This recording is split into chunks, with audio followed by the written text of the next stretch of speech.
Hey, what's up everyone? My name is Davida and welcome back to another episode of Law with Davida. Here I go over history and law, making it simple and fun. Today we're going over APUSH Units 1 and 2. Without further ado, let's get into today's video. Unit 1, 1491 to 1607. Why does College Board start with 1491? Because this represents North America 1 year before Christopher Columbus arrived. A classic mistake on AP short answer responses and essay questions is assuming that Native Americans were a homogeneous group or that the continent was a wilderness waiting to be settled. Before European contact, hundreds of distinct Native American societies lived in North America, and their cultures were defined based on how they adapted to their natural environments. In the Great Basins and Great Plains, societies like the Ute and the Lakota Sioux lived largely nomadic lifestyles due to the dry and arid terrain as well as sparse resources. They relied on hunting, foraging, and later, after European contact, transformed into mobile horse-based hunting societies. In the Southwest, groups like the Pueblo developed complex agricultural societies. They cultivated maize, which originated in present-day Mexico, using advanced irrigation and canal systems. Maize allowed for permanent settlement, population growth, and multi-story cliff dwellings. In the Northeast and Atlantic seaboard, groups like Iroquois Confederacy practiced a mix of agriculture and hunter-gathering. They relied on the Three Sisters, corn, squash, and beans, and built permanent longhouses. In the Pacific Northwest, groups like the Chinook utilized rich ocean and river resources to build permanent fishing villages based around salmon and timber. Then came 1492, driven by the three G's, God, gold, and glory, alongside improvements in maritime technology like the caravel or astrolabe and updated cartography. European nations began exploring the Atlantic. Spanish exploration led to the Columbian exchange, which was the global transfer of plants, animals, cultures, populations, and communicable diseases through the eastern and western hemispheres. Here's what you need to know for some multiple choice-based questions on this unit. To the Americas, Europeans brought horses, cattle, sugarcane, and wheat, and most impactfully, pathogens like smallpox, measles, and influenza. Because Native Americans had no prior immunity, the native population dropped by an estimated 80 to 90% within 1 century. To Afro-Eurasia, the Americans brought calorie-dense foods like potatoes, maize, corn, and cassava. This led to a massive population boom across Europe and Asia, which helped fuel the transformation from federalism to merchant capitalism. To organize this new empire, Spain instituted the Encomienda system.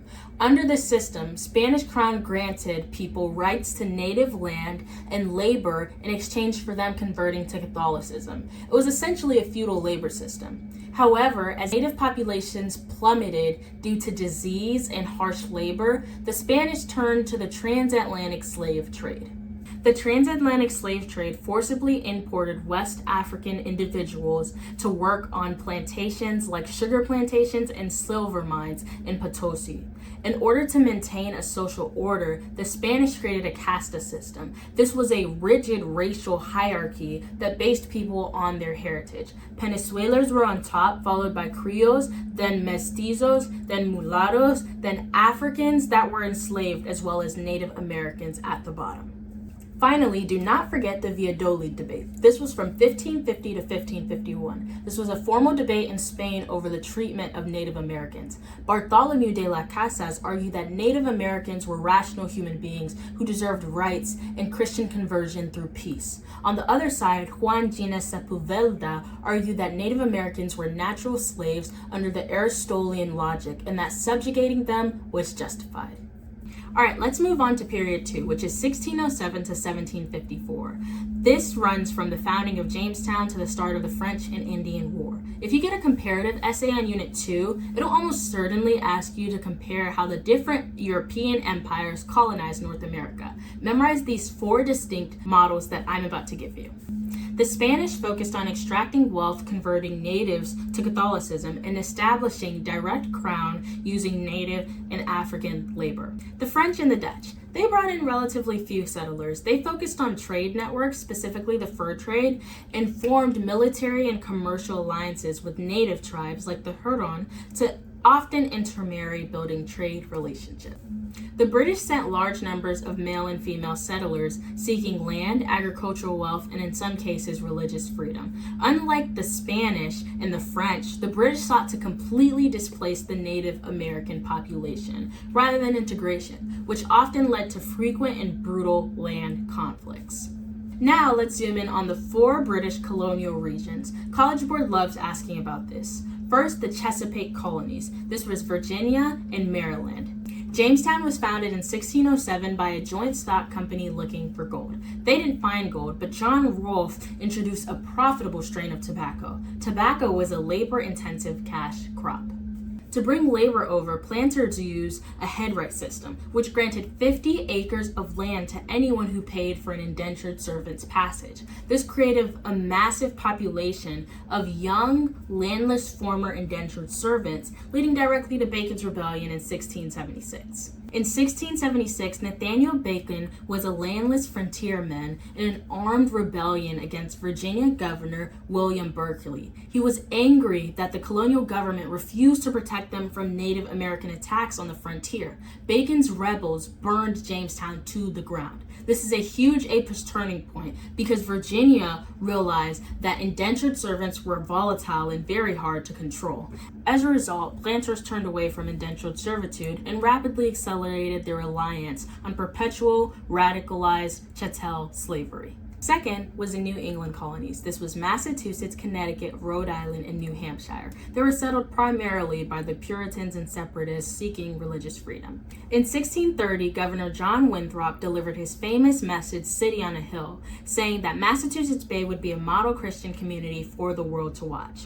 New England's economy was based on subsistence farming, lumbering, shipbuilding, and maritime trade. Society was built around tight-knit families, towns, and town hall meetings. However, religious intolerance was high. Dissidents like Roger Williams and Anne Hutchinson were banished for challenging Puritan leadership, leading Williams to found Rhode Island based on religious freedom and the idea of the separation of church and state. Third, the Middle Colonies, which were New York, New Jersey, and Pennsylvania, known as the breadbasket because they exported wheat and cereal crops.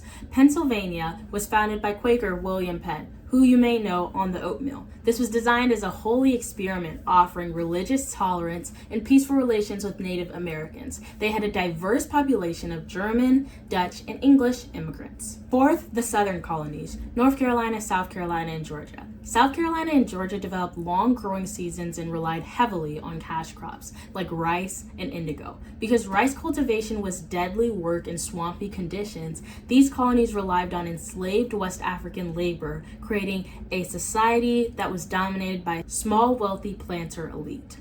Across these regions, relations with Native Americans deteriorated as English populations grew. First major conflict we have was Metacom's War. This is also known as King Philip's War, which was from 1675 to 1676. A coalition of native tribes led by Metacom fought against New England's colonists who kept encroaching on their land. It was one of the deadliest conflicts per capita in colonial history, but the colonists sadly won, effectively destroying major native residents in southern New England. Continuing, we have 1680's Pueblo Revolt. In New Mexico, Pueblo leader Pope led a coordinated uprising against Spanish religious oppressors and labor demands. The Pueblo killed hundreds of Spanish colonists and drove the rest back into Mexico. When the Spanish returned a decade later, they were much more accommodating to Pueblo culture and religious practices.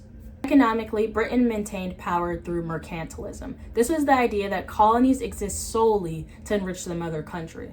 Parliament passed the Navigation Acts, which required colonial goods to be shipped exclusively on British vessels and through British ports. However, Britain weakly enforced these laws, a policy known as salutary neglect. This period allowed for American colonists to develop their own self-governing assemblies and illegal merchant trade networks. Culturally, two major movements reshaped colonial thought through the early 1700s. The Enlightenment, thinkers like John Locke popularized the idea of natural rights, like life, liberty, and property, popular sovereignty, and the social contract. And second, the First Great Awakening from the 1730s to the 1740s. This was a religious revival led by preachers like Jonathan Edwards, known for Sinners in the Hands of an Angry God, and George Whitefield. It encouraged emotional, personal salvation and challenged traditional clerical authority. It was the first shared national experience across all 13 colonies, laying a subtle foundation for anti-authoritarian thinking. All right, time to go over our high-yield practice questions. Question 1.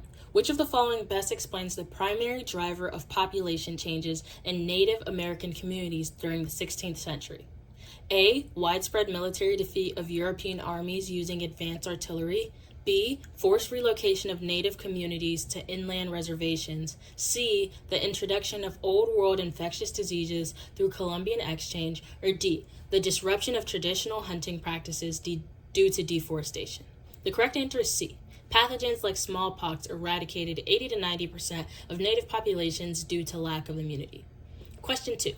Bacon's rebellion in 1676 contributed most directly to which of the following long-term social shifts in the Chesapeake region?